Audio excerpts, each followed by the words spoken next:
而家我哋先學下小步跑先。小步跑嘅作用呢，就係我哋由腳踭滾動到前掌，去到後蹬硬喺前面嗰下呢嘅作用嚟嘅。我哋做呢係用個腳尖半步半步咁去跑嘅啫。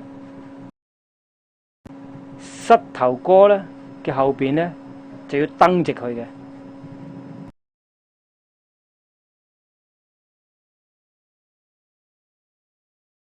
記住，我哋做呢個動作呢，唔好貪快。一貪快呢，你個膝頭哥呢就會提高咗噶啦，個動作呢就會變咗高抬腿噶啦。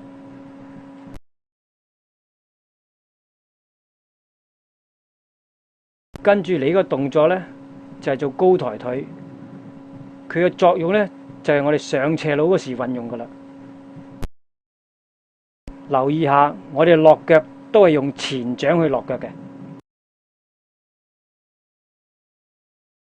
高抬腿嘅動作呢，我哋將個大髀升到差唔多90度角為止。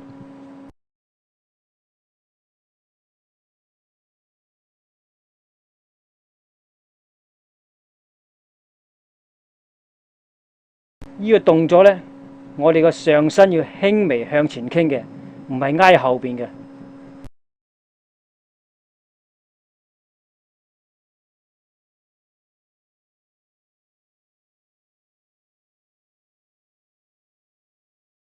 依家做第3個動作，叫跨步。無論你上斜路、落斜路，抑或平路，都要做呢個動作嘅。同樣，呢個落腳都係用前掌去嘅。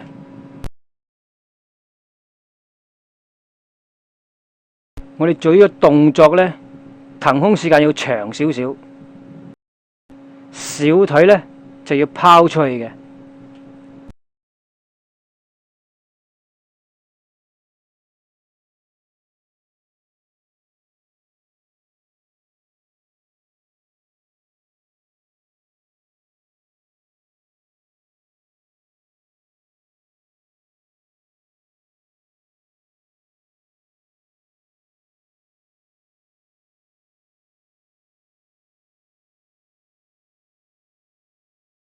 依家做第4個動作就叫後蹬。留意下，我哋騰空時間要長少少，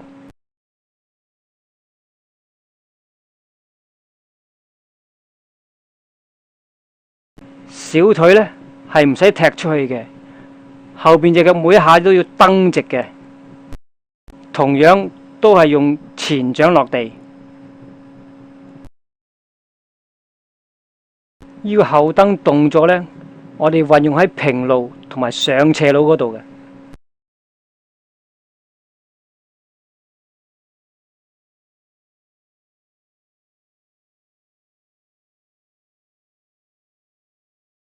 依家呢，就係第5個動作，叫交換腿跳。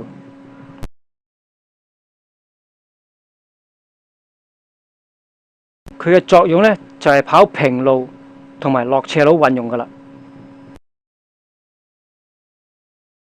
留意下一個動作，佢用腳踭滾動到前掌嘅。